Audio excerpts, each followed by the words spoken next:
What I've been waiting for, the mic all day. Now's my time. Yeah, thank you.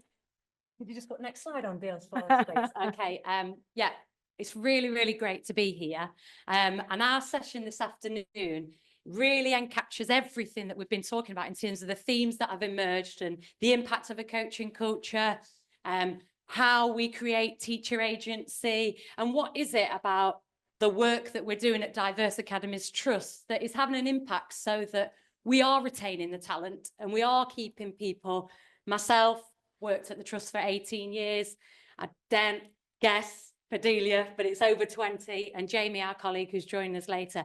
And that says something. That says something about a community when the people within the organisation, from the site staff all the way through to the CEO, stay, and they stay for a long time. And what we'd like to do this afternoon is talk you through what are the things that we've done with our commitment and collaboration with Iris Connect to ensure that we are driving teaching and learning forward across Diverse Academies Trust, but also growing the people within our organisation, regardless of role. So what is our commitment? So next slide, Deals. Thank you. Okay, so next one. Awesome. Right.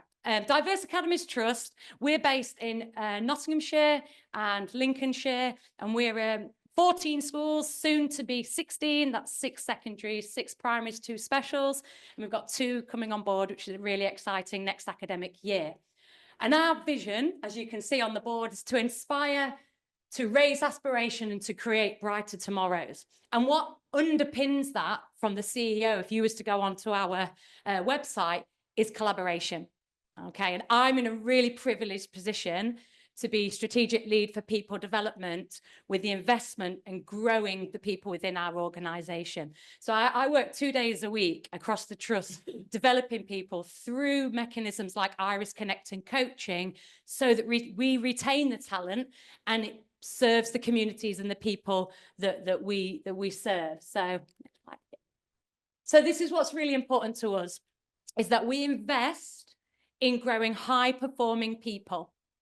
Okay, if we invest in our people, our communities, togetherness and sustainability through our 4 pillars, we'll achieve our vision and our mission. Okay, and you could probably hear from the passion in my voice, we really feel that. Okay, and through the work with Iris Connect, we're starting to see the impact of keeping our people. Okay, we've worked with Iris for over 10 years, and the relationship keeps building as we can see different ways in which we can use the mechanism as a golden thread for collaboration. And I've brought my early adopters with me because we've been talking about who are our early adopters, who are our champions, and Delia and Jamie are my early adopters.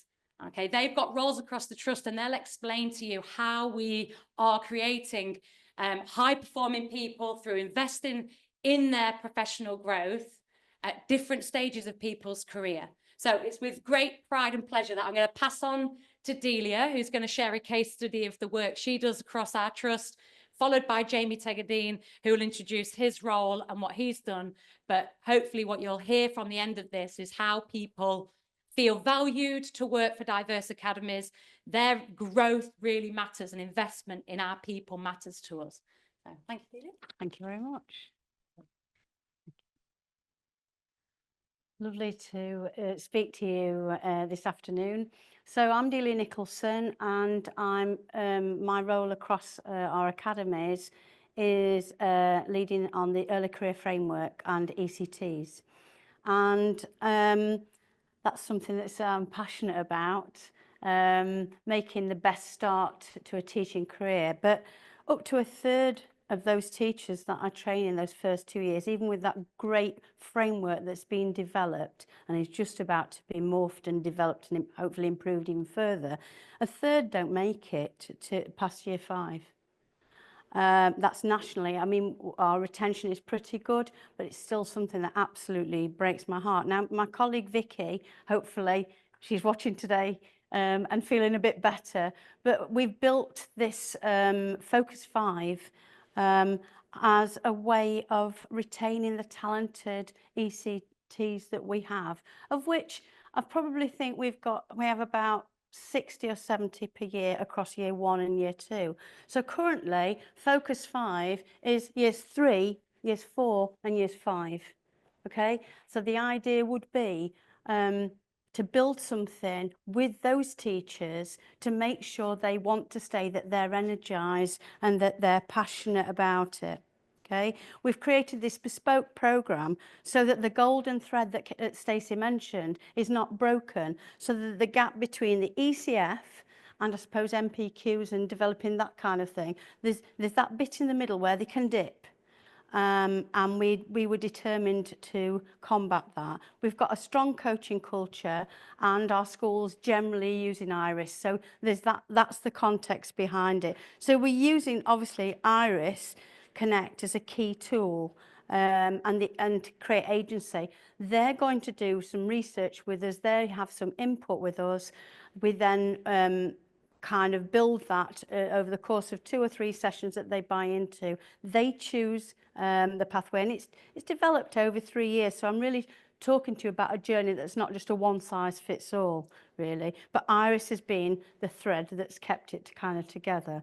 So essentially, Focus 5 was born then, and it's obviously focusing on those first 5 years. The teachers it started out in 2021. Okay, with the RQTs. We were an early adopter for the ECF framework. We did the pilot scheme, and then we got to the end of that year 1 and there wasn't a year 2. And so Vicky and I were sort of like, Stacey, can we do a RQT programme that uses IRIS and coaching and some input? And what seemed to be important to us was to ask them, the ECTs, and they said, we want more on subject-specific stuff because it is a bit generic, and we'd quite like something more metacognition because we don't really get it. So we did 2 sessions based around that. So session 1 was in sort of September, session 2 was in the January, and then we have this big conference called, Developing as a Leader in June, which is the CEO does a keynote, pretty much like today. Then we have our leaders in primary, secondary and specials who are leading on that, and they sit on the tables and they share their journeys. That's how it started. And it did actually, as a core offer, it worked quite well. But there was definitely a real gap there that was needed. For the people to join it, they had to have an interest in leading in their own classroom and outside of their own classroom. And what we needed is some tangible evidence. In those early days for the RQT one, the journey was quite simple. We're in COVID times, we couldn't do learning walks and drop-ins and things like that. So we used, guess what? IRIS. We used IRIS, and we got some great clips. One was Stacey shouting away in the gym, getting all the coaching thing going on, getting kids to coach each other. Another one was one of our great geography teachers, now head of humanities, also just out of his ECT years actually. And we used those clips. We had a button called Ask Highly. I don't know whether anybody ever did, but we put it on there, and we created a group. We used groups to start with. We recorded each session. We had all the resources, the PowerPoints. They put on what they wanted. They could put clips on. They went off into schools, but it was a bit circular. There was a bit of a lag, because if they came in October, we didn't see them till June. So we noticed. So stage 2 was like, what can we do about that? So we kind of changed it. This June session was really successful, and some of them just jumped in on the June session because they wanted to be a leader. They hadn't done any work towards being a leader, but they wanted to do it. So they missed the first couple of sessions there, which didn't really make sense. So the second part of the journey, we used a model that we use quite a lot, the Cotter model, to create the vision. And we thought that's what the actual primary leads and the secondary leads we're using in the June session. Why are we waiting till June and sending them off on the way? We never know whether they did anything with it or not. So we thought, hang on a minute, let's use the journey idea and use the Cotter model. Like, look for a gap. What do you notice as a gap? Get some early adopters yourself. Who are you going to share it with? So we've had a geography teacher, somebody who's a geographer who's leading on geography in primary for the first time. And she wanted to build a little project on atlases and using them and share what she did using an IRIS clip. So they do the research. we do the input, and we have two sort of frameworks at that stage. One's a curriculum-based leadership, aspiring curriculum leaders, and the other one at the moment is aspiring pastoral leaders, because actually that we found at secondary that that's one of the first kind of promotions that a lot of our early careers teachers get, straight in as head of year. Brutal. So it can be, and there's not much training around doing that. It's quite a big role in a school. So the pastoral ones turned out to be really, really popular this year. And I think that the fact that we've moved from the group, we've moved it to a pathway as being pivotal. Now that's thanks to Andy, where Vicky and I had if you remember about, and we said, oh, that's a now what moment. That was our now what. We're like, but can we do it now? You said it's not built yet. And we were like, oh, come on. So as soon as we could get on it, so we went a whole year going, we could have been on the pathway now. But then with the help of Anna, name check to Anna there, she helped us to create the pathway using the Cotter model. So all of a sudden, and we're in the first phase of that, so this is year 3, and they're 2/3 of the way through. They've worked out what they need to do. We've got this like pathways. They work in like a collaborative effect where we had a group collaboration at the end of the morning where they all put on their thoughts. It was almost like mind mapping what they wanted to do, throwing out ideas. We then discussed it, and then they went on to setting the scene for themselves, setting their intentions. We then had a teach meet, we called it a make it happen teach meet halfway through, to navigate, well, what have you done so far? What do you need to? What are the blockers? Have you managed to get anybody on board with you? That kind of thing. So by the time we get to June, we don't know what phase of the Cotter model they will be at, but they will be somewhere along that journey themselves, okay? Which I think is absolutely pivotal, really, and it's transformed kind of the way we've thought about it. Now we should know the talking heads. That will come in next time. I'm just totally stealing that. So for Macaulay, he's a secondary English teacher. It really re-energised him. I wouldn't say he was going as far as checking out or, you know, like going off the boil, but he was very underconfident and very, very good, but he hadn't stepped up. He actually works in the same faculty as me, but he energised to a great degree, and he actually took on board leading on a Key Stage 3, the transition between Key Stage 3, Key Stage 2 and Key Stage 3. And it really made a massive impact on him. It kind of increased his confidence, and research has shown that one of the key retention things that all of this project is about for us is the fact of empowering somebody like Macaulay in year 5 of his career, who was just doing what he was doing, knew what he was doing, put the ball in his court, saying, what are you going to do? What are you going to do? Research has shown, recent research on it, that CPD that is led by yourself is the most powerful retention tool. So he really was energised with it. And he was at the start of his career. The autonomy to choose, the agency was just come up all day. Tammy was a different conversation in that she taught for 10 years. She'd moved from South Africa to the UK. She'd had 3 boys. She'd gone and helped at our local primary school, one of our primary feeder schools. She was quickly snapped up as a TA, accelerated route through a training, fast track through ECT. So she loved the idea of like choosing her own way. She was ready for it. She hadn't had all the training because she'd fast tracked through it all. She's brilliant. And she really felt she was passionate about it. And has come back and said, I'm sending you a photo because you said you wanted one. Too late for the presentation, but it doesn't really matter. So what next? Well, we've got to review how the pathways have worked and also feedback on that. But it's been 3 years of success, great feedback, but we do need to evolve. What are our next steps? What next? Well, the ECTE, the subject specificity, we might need that Ask Hailey button if you've got if you know all about it, Hailey. AI, and using that as a tool. But I'm not going to preempt what my colleague Jamie's going to talk about, because he knows far more about that than myself. But we'd love to connect with people out there, with yourselves, if you're interested in sending some delegates along to just experience it. If you think that would be great, we've got the date set up. We're thinking of doing a SEND specific specialist leadership, aspiring leadership pathway from special school and mainstream. That's our what's next, so what and what's next. And we'd be keen to connect with you in terms of consultancy. 8 seconds left, Jamie. And over to you.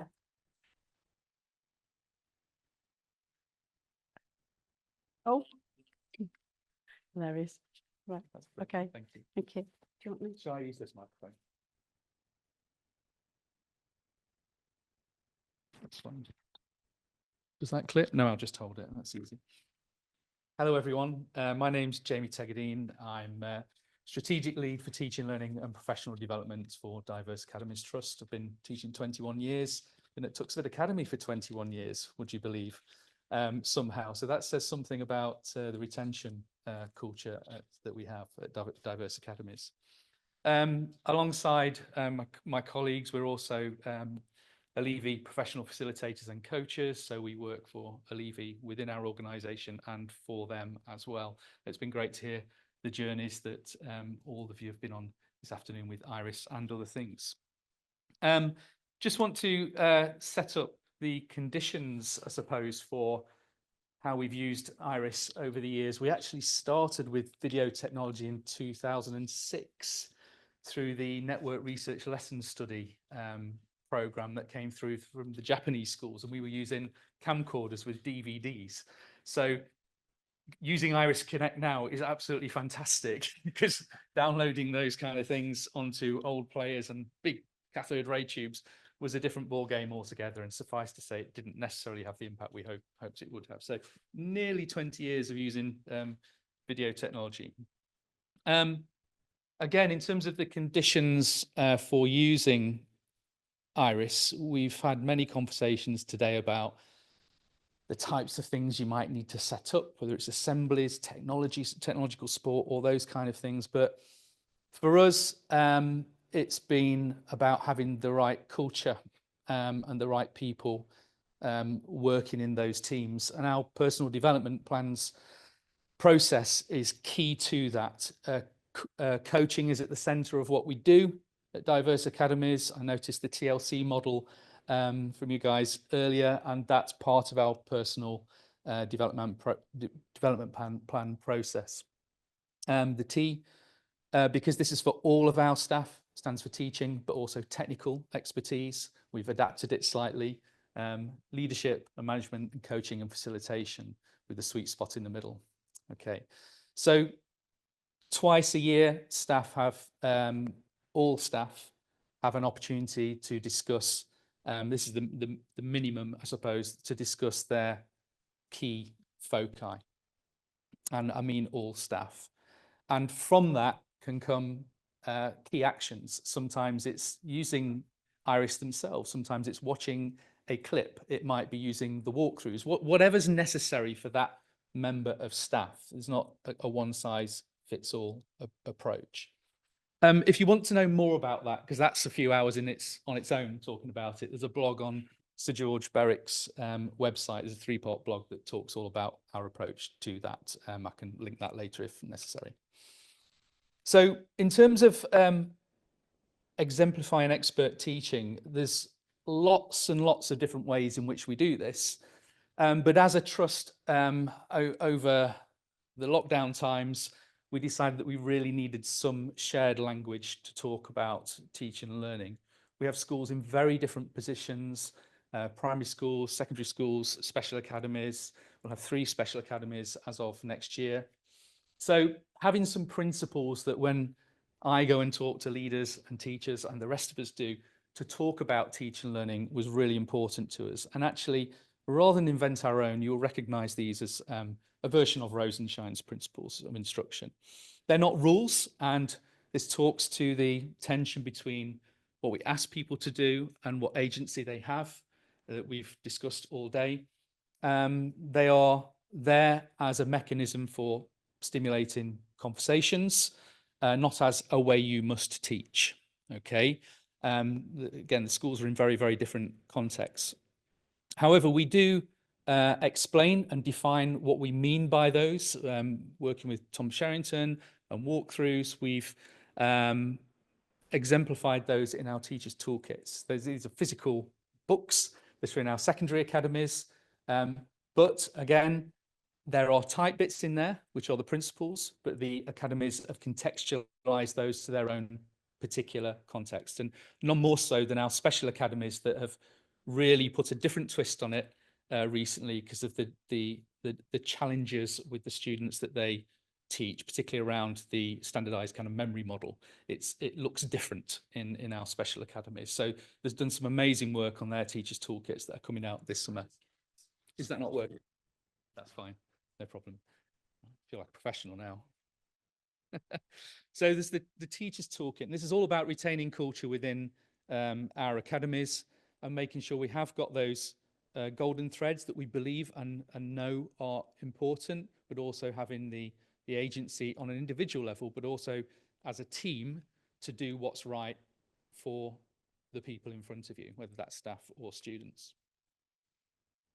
So one of the ways in which we help exemplify expert teaching to our staff is we started using IRIS groups. So each of our teaching and learning principles has a group on there, accessible to all staff, again, in the trust, teachers, teaching assistants, anyone who works in the trust.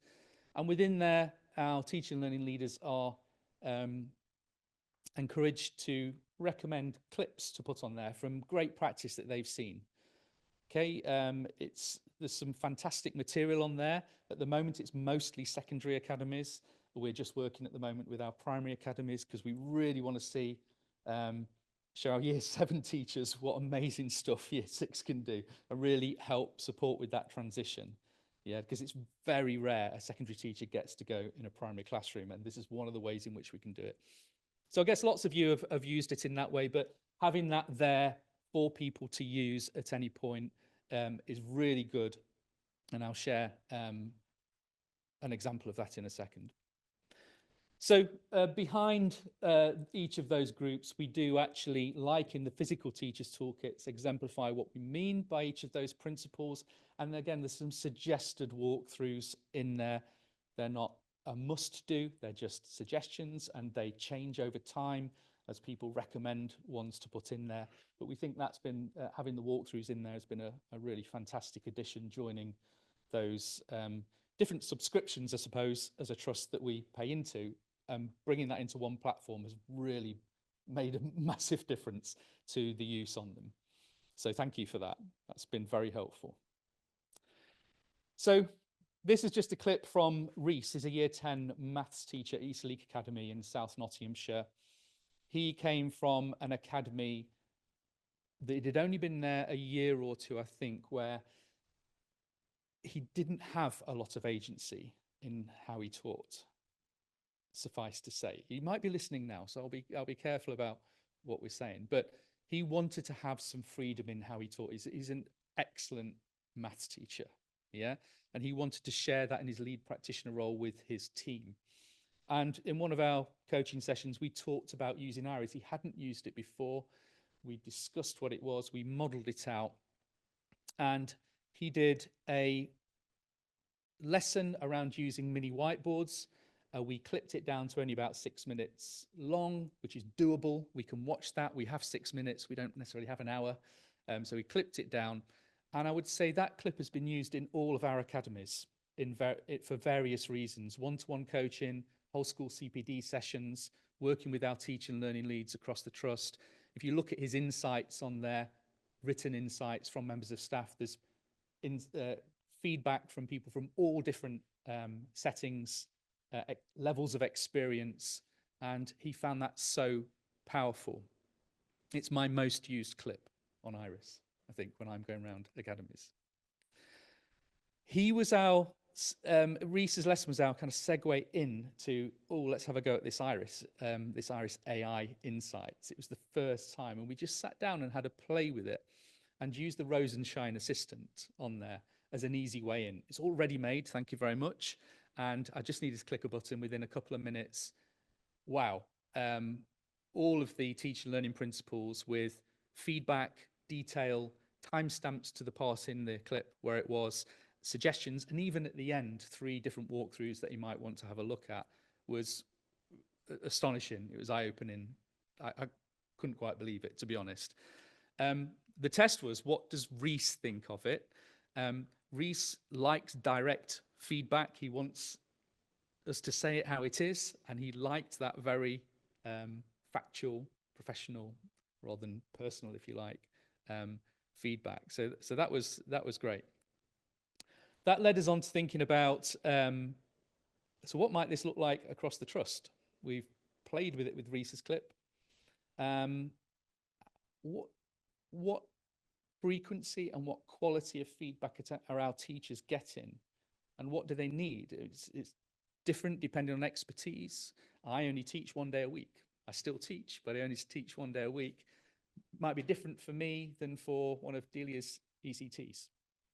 Can we use the AI feedback to make that almost on demand when you want to have it as part of your feedback loop without getting rid of the humans in the cycle?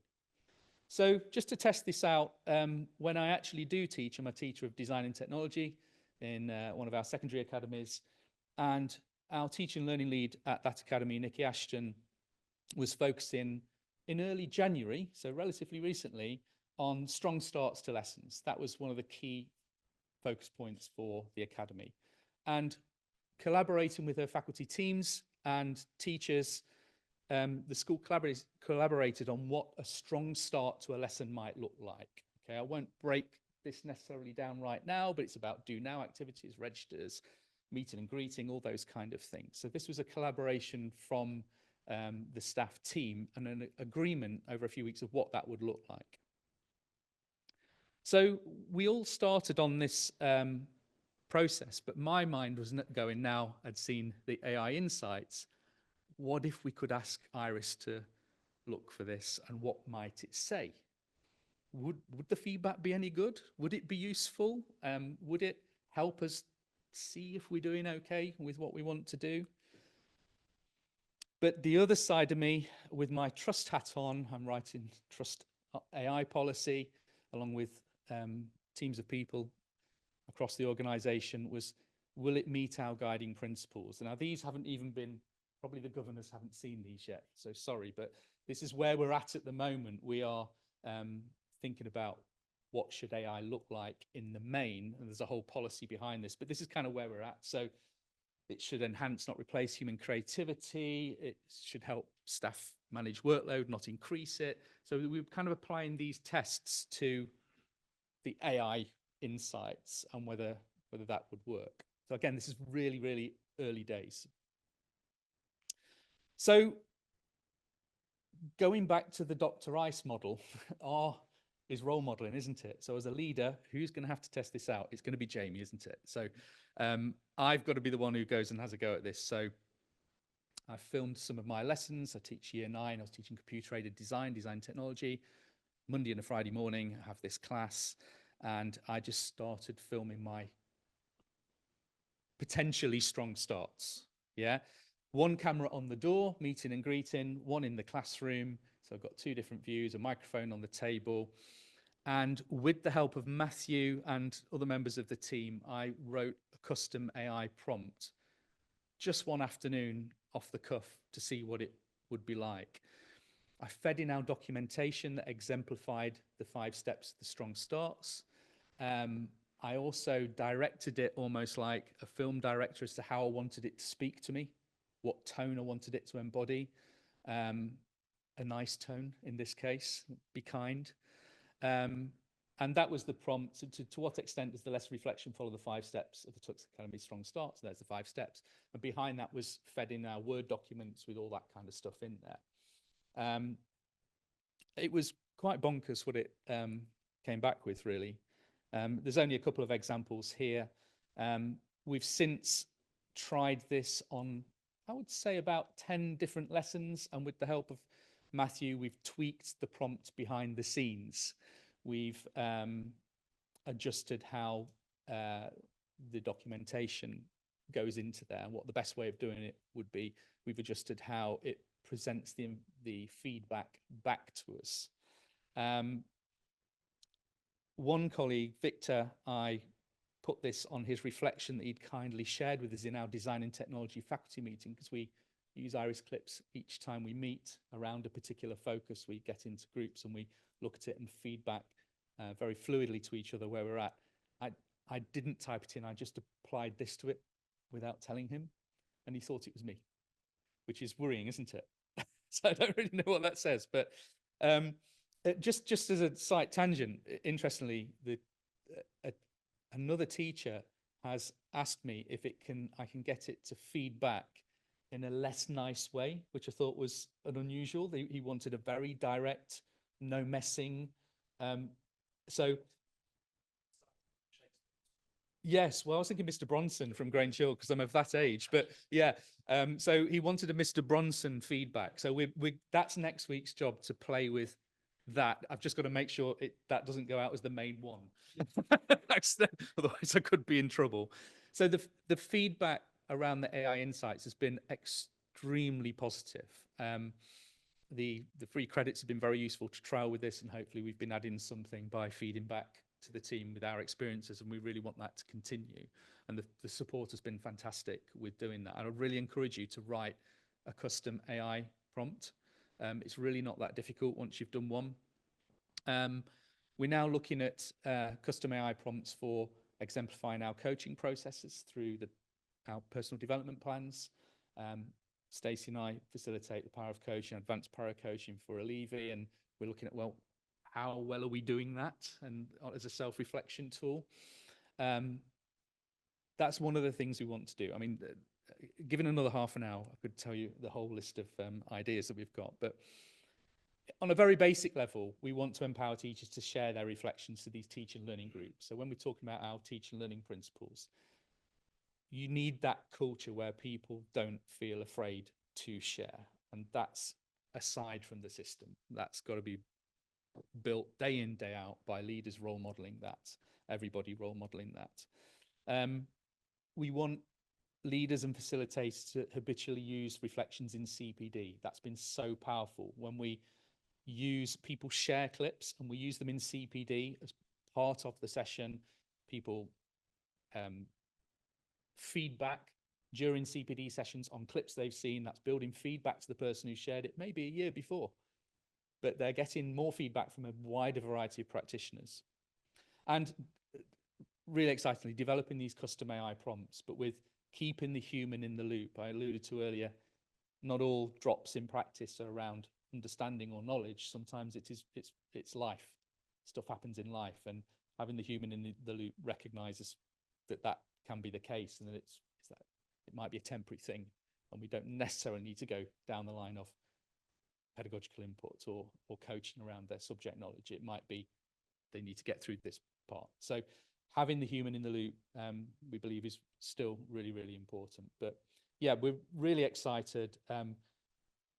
Thinking back to the DVD cameras to where we are now with online videos and AI, and it's unbelievable, really. Probably should retire, so I feel old looking at that.